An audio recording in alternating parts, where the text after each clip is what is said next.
Heads up, this episode includes hellmouths, slime, rising mortgage rates, adult language, and also spoilers.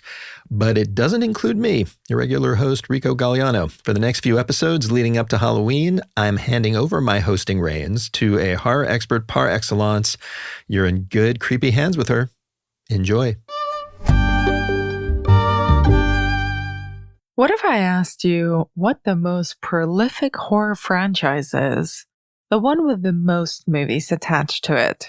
You might guess Halloween, which keeps reviving Michael Myers. Maybe Saw, which has been putting out roughly a film a year since 2004. Or Dracula, the one that's been getting remade consistently since 1931. Good calls, all of them. But actually, it's a haunted house flick from the late 70s, which has 60 films and counting. I don't think most people actually know how many titles there are. Every single time I talk to folks about this, the immediate reaction is one of disbelief and like, oh, why are you putting yourself through this? That's Joe Lipsett, horror critic and a co-host of the podcast Horror Queers, and the only person in the world who's taken it upon himself to watch and review every single film in the Amityville horror canon. There's something a little bit masochistic about it, but it also feels like the Mount Everest of horror franchises, right? This is a hill I could quite literally die on. I've been working on this project for nearly 2 years, bi-weekly columns for the most part, and I'm still more than 10 films away. And every time I check, there's a new one in production. Because there's so many of them, the franchise has somewhat diluted the value of the original 1979 film that terrified America, blending true crime with the supernatural, and that transformed a nice 3-story Dutch Colonial house in a nice neighborhood in a nice town in Long Island into the most notorious haunted house in America. It's the kind of house they don't build anymore.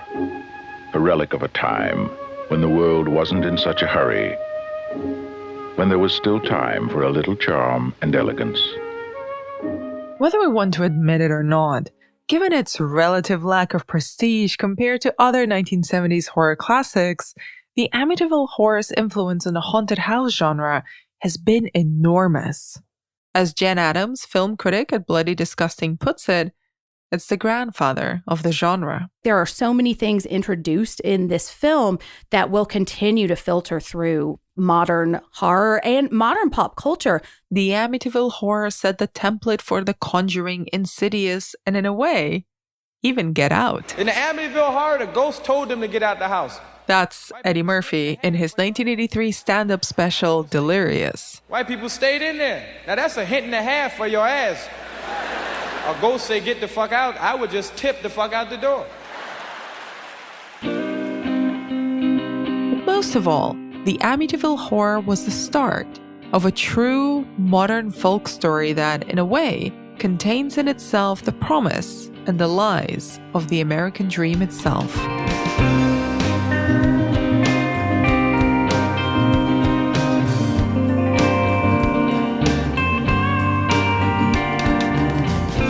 Welcome back to the MUBI Podcast.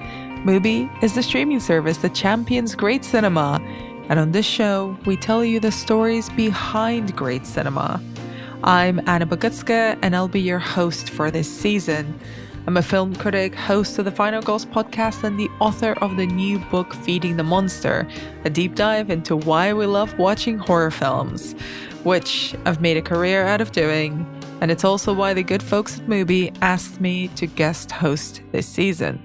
We're calling it Haunted Homes, and for the next 5 episodes leading up to Halloween, I'm diving into the stories behind some of the most terrifying and impactful haunted house movies ever made. Your regular host, Rico Galliano, will be back with a new season in November. But for now, let's take a look at how one family's bad real estate investment created a horror phenomenon that melded true crime and fiction and will apparently continue spawning movies forever.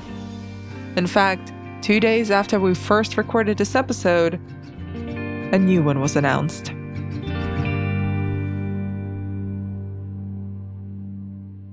One thing that will for sure ruin the resale value of a home is a multiple murder. Next is the master bedroom.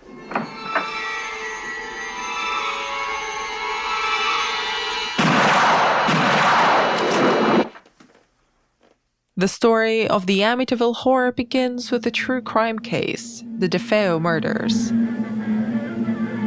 I won't go into too many grisly details because this isn't a true crime podcast after all. Ronnie DeFeo, who was the oldest child, kills his parents and his 4 siblings, his 2 younger brothers and 2 younger sisters, in just kind of a murderous rage. He goes through and he shoots them all in their beds, and he was pretty quickly apprehended. Shortly after this, we're talking less than a year, the Lutz family, that's Dad George, Mom Kathy, and her 3 children, buy this property for $80,000. There's nothing like it on the market.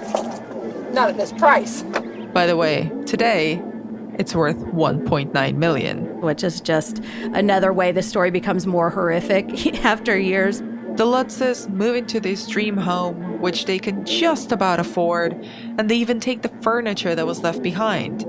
So their children are sleeping in the beds that the DeFeo children had died in. There really wasn't a whole lot of difference between the home that this family was murdered in and the home that the Lutzes moved into. But they buy it for a song. It's so cheap. It's like, and it's a really nice house. It's got a pool. It's 3 stories. It's on the waterfront. It's got a boathouse. Within 28 days, they flee the house, leaving all of their belongings behind. Find a well. It's the passage to hell.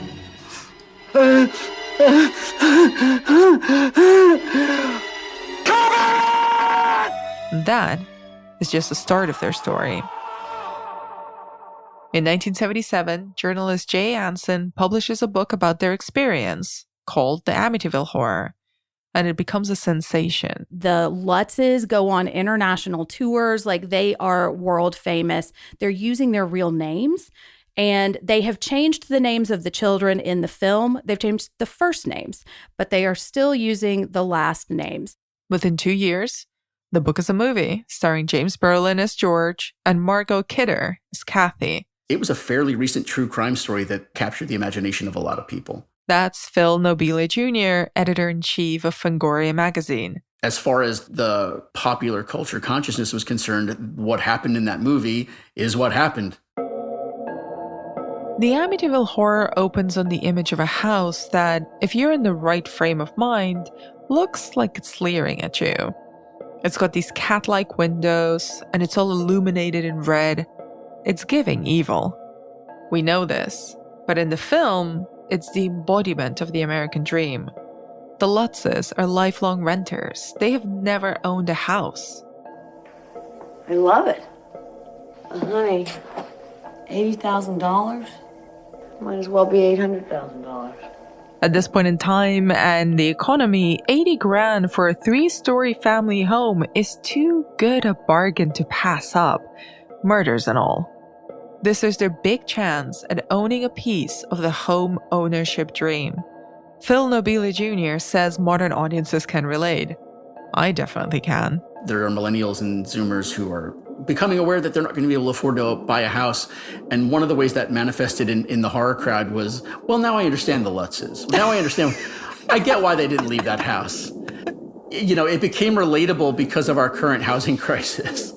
Listen, as a millennial in another housing crisis in London, I would take a ghost if it meant that I could have that house. Yeah, like what kind of ghost? Like how you know? I think we sort of would have, like, we would bargain with ourselves about what our ghost threshold might be as it relates to the asking price of the house. This family has lucked into this opportunity to get what they've always wanted and what they've been told they're supposed to want. You know, I live in Nashville. I have grown up with this idea of, like, when you are an adult, you get married, you buy a house, you have 2.5 children. That is the American dream. That is how we define success. And so I think it introduces that element into the haunted house story. This is not an ancestral castle that you can flee. This is something they have put all of their money into. And they know from the start what had transpired in the house. It introduces this really interesting idea of what do you do? Where are you going to go if you flee? You know, it takes the downfall of one family for another family to rise. And what happens when maybe a lower class family tries to move into a neighborhood that they don't quite belong in, but also just the relatability of taking on more than you can really afford. But when you're going through an economic recession, a deal is a deal, right? Dude, a guy kills his whole family? Doesn't that bother you? Sure, but houses don't have memories. Except they do. Very soon, weird stuff starts happening. The Lutz's youngest daughter starts talking to an invisible girl called Jody. Why didn't you unlock the door? You were Jackie knocking? Jody wouldn't let me. George, the dad, starts getting way into his axe. Don't ever do that. Not to a man with an axe in his hand. There's green slime coming down the walls. A priest comes to bless the house and gets surrounded by flies and advised, in the film's most iconic scene, to scram by a demonic voice. Get out! And although it was not on the floor plan, there is a hole in the basement full of black bog water that is the entrance to literal hell, which tries to drag George Lutz into it. It always kind of cracks me up, too, because there's absolutely no reason for this pit of, I guess, goo or blood to exist. Demon goo. Demon goo, exactly. It doesn't connect to anything. It's just like, well, there's a red room. That clearly means Satan, and that means red goo. There's an explanation for all of it. We're not in the habit of blaming Satan for every phenomenon. It's that addition of demonic elements that places the Amityville Horror at the center of the 1970s horror Satansons. The 70s landscape of horror was a shifting one. It was one that was trying to sort of figure out its place in pop culture, because the 60s did a lot to kind of put the nail in the coffin, so to speak, on this sort of haunted, spooky, gothic, the Universal monsters and the Edgar Allan Poe adaptations. What happened from there is that the movies tended to get a lot more realistic. So you had Night of the Living Dead, and you had some more grisly kind of films happening in the 70s as a result of this new threshold that I think the public had for violence and for terror and mayhem from reality. And in that new landscape of mayhem, there was also a return to the supernatural. Horror was not just replicating the horrors of what had been seen daily on the news. A new big bad was also coming to the forefront: Satan himself. Although we associate the Satanic Panic with the 80s, it was the 1970s horror films that started planting the seeds. Satanism was kind of something people were curious about and curious to explore in a way that probably cinema hadn't seen before that. Released in 1979, the Amityville Horror comes on the heels of the Holy Trinity of horror: Rosemary's Baby, and The Exorcist, and The Omen, which is this idea of the devil is taking over. The devil is going to come into our lives in our most intimate places. We're talking about, like, in The Exorcist, it's a mother and child in their home. In The Omen, it is a child that you've adopted. And then in Rosemary's Baby, it's literally inside your own body. Amityville became a classic by association. It's been swept up in the glory of films like The Exorcist or The Shining. It's like, well, if you can't watch those, or you've watched those too many times, maybe give the Amityville Horror a try. The supernatural and the satanic became a new, reliable source of on-screen evil, and one that could be vanquished, but only by the Catholic Church. There's a whole subplot in the film about a priest, Father Delaney, played by a wonderfully over-the-top Rod Steiger, who tries to convince his higher-ups that they are the only ones who can save the Lutzes from the demon goo. I am not some pink-cheeked seminarian who doesn't know the difference between the supernatural and a bad clam. I am a trained psychotherapist. I went into that house. And what I saw there was real. What I felt there was real. And what I heard there was real. Now, gentlemen, I have a family in my parish that's at great risk, and they are facing real danger. The role these priests are playing is what really ties it to 70s horror, and maybe one of the reasons it doesn't hold up so well now, because we're not so concerned with that. Also, we're not looking at priests like heroic figures the way we were in the 70s. Here, the priests are the authority, the establishment, are protectors, but they're also vulnerable. If even they are susceptible to this evil, if it can get Father Delaney, even when he's not in the house anymore, then this is a really powerful being, and it can get me anywhere. In a way, the Amityville Horror really puts its authority figures through the ringer. Father Delaney is persecuted by the forces of the house, but the most affected member of the family is George Lutz, the patriarch.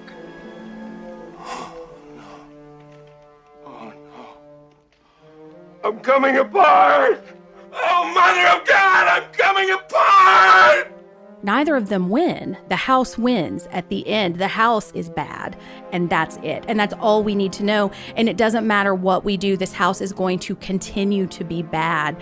And so allowing them to escape the house but not really exact any change allows this house to continue being evil no matter who moves into it. While he's trying very hard to keep it together and protect the family, George starts losing it, and he becomes the threat. I can't really relate to a house besieged with flies or blood running down the walls, but a dad who's sort of losing it and a parent who is supposed to be your safe space becoming an unknowable threat that you can't connect with. The idea that your protector becomes your predator is certainly the purest horror there is. At the end of the film, George has failed. He has to be pulled out of the demon bog, and it's Kathy who drives everyone away to safety.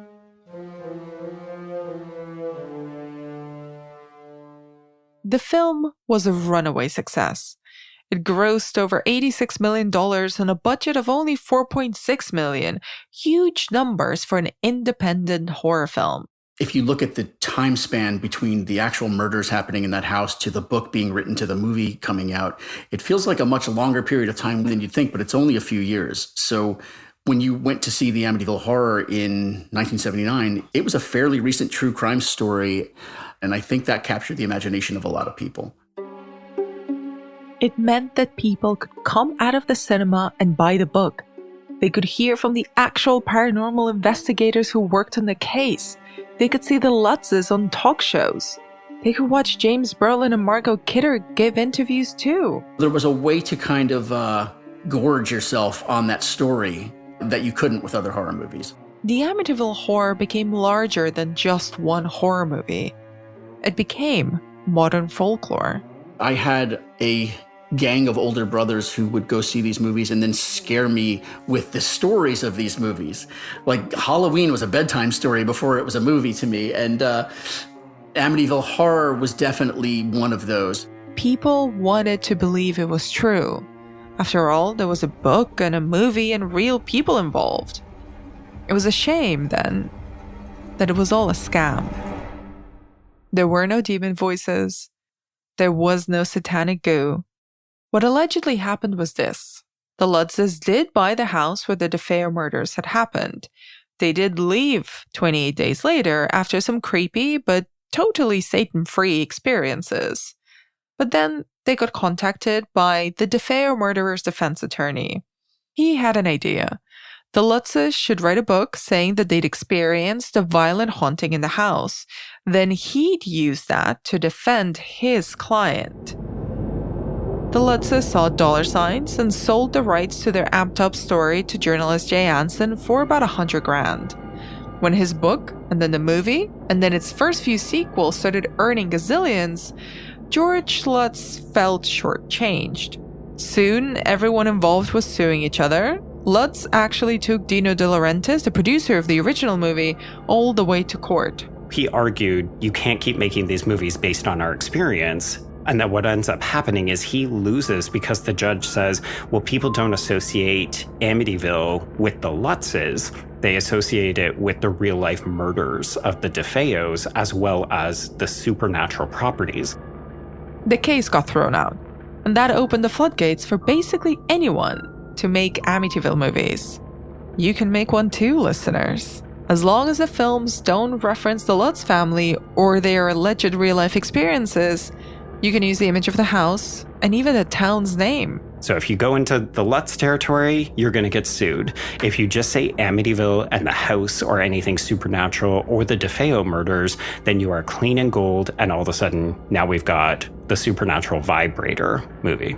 More on what that means and how we got from two family tragedies to the Amityville Karen after the break.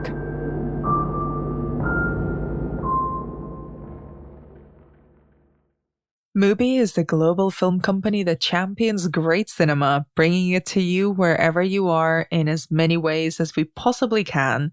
We stream movies, we produce them, we release them in theaters, movies from any country, from legendary auteurs and brilliant first-timers. We've always got something new for you to discover.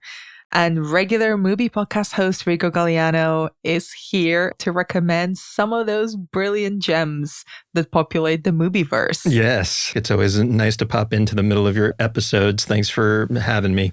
It's like I'm letting you come into your own show, isn't it? You know, I mean, it's like if I was renting you an Airbnb, I wouldn't just presume I could pop in willy-nilly. But let me tell you, so the thing that I want to point you to this week is a group of films that we are calling Featured on the MUBI Podcast. You can find this at MUBI.com, and it's pretty self-explanatory. It's movies that we've featured previously on the MUBI Podcast. So Perfect Days, I did an interview with Wim Wenders, the director of that amazing film. Priscilla, did a great interview with Sofia Coppola about that amazing film. I just realized that we have like some of the best movies of the last year are on MUBI.com, and I'm pretty proud of it. Do you know what? Actually, the film that I absolutely was obsessed with when it came out and saw in its original screening at the Cannes Film Festival was Aftersun, the debut feature by Charlotte Wells. I will always cherish the memory of a whole roster, about 200 film critics in France coming out of the screening, everyone weeping and calling their father almost at the same time. Oh, Aftersun melted the hearts of the most hardened critics. That movie, too, is part of the collection featured on the MUBI Podcast in many countries.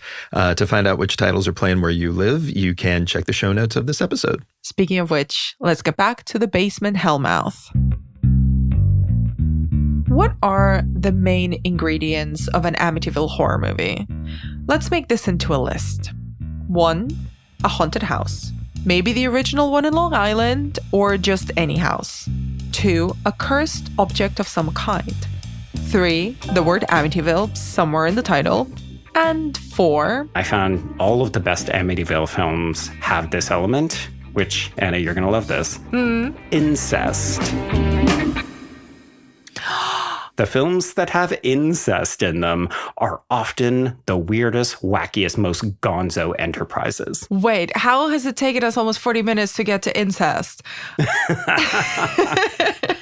That debuts in the sequel, so Amityville 2, The Possession, which of course is a sequel, but it's actually depicting the original murders of the DeFeo family, and it's very much brother and sister are getting down. The original Amityville film was one of the most successful independent films ever made. But no one could have predicted that its profitability would actually transform it into one of the most amorphous, sometimes pervy, and often derided horror franchises. Horror fans don't even like calling it a franchise. People really want to disavow any of these independent, sort of straight-to-streaming VOD releases. So when you hear me call it a franchise, assume that I'm doing quotation marks every time I say it. There is the canon, which lasts until about the 90s, and a remake from 2005 starring Ryan Reynolds as George Lutz. Well, houses don't kill people. This remake has become known in the horror community as a story about Ryan Reynolds' abs. And I'm not really kidding. Like, that is what this movie is known for. Oh my goodness. It's like a 12-pack and he's just constantly walking around in the rain shirtless. Ooh. The Amityville films sort of fizzled out after this. But despite Amityville essentially becoming haunted house public domain IP after George Lutz lost his case against the producers of the original film, the floodgates didn't open until the late 2010s. The vast majority of these Amityville films come after a particular point. When Frank Calhoun's Amityville: The Awakening gets announced in 2011, and ultimately it wasn't shot until 2014, it wasn't released until 2017, but this was the title that sort of reactivated the franchise, because we get all of the knockoffs where it's like, Amityville is popular again, we should make a direct-to-video knockoff that we can use to profit. Like the couple of years preceding the pandemic is when all of a sudden we just get this influx of what appear to be about $5,000 to $10,000 movies that are just like Amityville, whatever. There's a lot of them. Too many for one episode. But it is a fun Wikipedia deep dive. Some favorites. Favorites in quotation marks, of course. There's the Amityville Vibrator from 2020. The softcore porn, like there's full frontal nudity, there's simulated sex acts, it's quite raunchy, but it also has a kind of meta awareness where it is actually poking fun at previous Amityville films in a very knowing way. There's also Amityville Karen. God, good help is so hard to find. I might have to just fire you right now. Which is riffing on, the whole idea of a Karen who lives in the suburbs. And Amityville Ghost Toilet, where someone dies strangled by a possessed roll of toilet paper. In lieu of a clip, let's just take a moment here to digest that image. There's Amityville in Space, and Amityville Werewolf, Amityville Vampire, Amityville Cult. You get the point. We're not on Long Island anymore. We're not even on planet Earth. Most of these films get somewhere between a 0.5 star and 1.5 stars out of 5 for me. So they are unabashedly often not good movies. The increasing ridiculousness of these films has become a running joke in the horror film community. My magazine, Fangoria, does an annual awards show called the Chainsaw Awards, and in 2023, we installed a new category called Best Amityville because there were 40-something Amityville movies to choose from just that year alone. The contenders were wide and varied. Anybody with $1 and a dream can make an Amityville movie. We now introduce a brand new Chainsaw Award in a category that has had undeniable impact on the genre, inspired by a franchise as old as Fangoria itself. A rallying cry against corporatism and a firm statement on the iron fist of IP-driven media. The groundbreaking first ever nominees of the prestigious Chainsaw Award for Best Amityville are... Amityville Christmas Vacation won, by the way. In 2024, if you see a movie with Amityville in the title, you know you're in the hands of some kind of huckster who is trying to get over, and I don't say that as a negative. Horror historically is rife with hucksters who are looking for a gimmick to get their movie out and get asses in seats, right? In the 1930s, there was producer Carl Laemmle, who'd keep nurses on standby in movie theaters when he screened Dracula and Frankenstein in case people passed out from fear. And in the 1950s, gimmick king William Castle installed buzzers in some seats of showings of The Tingler to incentivize people screaming in fright. As Joe Lipsett says, in a way, the Amityville franchise exists in this weird IP vacuum where anything is possible. I wanted to see what people do with a kind of intellectual property free-for-all. Like, you can make an Amityville film. What will you choose to do with it? And in some ways, when we introduce something like a vampire into the mix, or when we take the franchise into space, there's something kind of fun about that because everybody gets to put their own unique take on it. Every time I see an Amityville movie, I think that the spirit of the horror huckster is alive. Making the Amityville films in their own way, a triumph for independent film. But even though the Amityville ghosts were a sham, there were real people involved. And while some of them benefited hugely, like the author of the book and the movie producers and the real estate market, others didn't. George Lutz in particular was so concerned with continuing to profit off of this and continuing to take ownership of this story. But the rest of the Lutz family, particularly the children, not so much. I think the people who did not benefit from this are the children. And, Christopher Lutz has talked extensively, like he changed his name back to his mother's name because he did not want to be associated with this anymore. And another party that definitely didn't love to be associated with the haunted house was the town of Amityville itself. The success of the movie brought murder tourists to their town, attracted by both the grisly real-life DeFeo murders and the film. It's not something that they, understandably, wanted in their city brochure. But now, over 60 movies in, it's impossible to disassociate the little Long Island town and this cat-eyed house from the ghosts and the bleeding walls.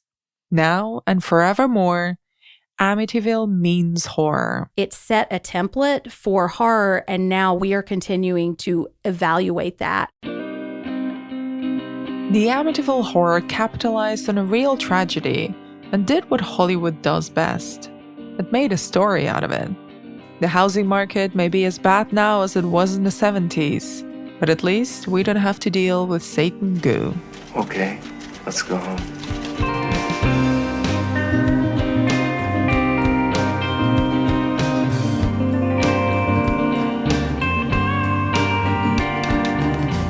And that's the MUBI Podcast for this week. Follow us to hear more stories about houses and how they haunt us at the movies. Next week, we explore House, the cult Japanese psychedelic horror. I remember the reaction, especially from the kids. Oh, finally.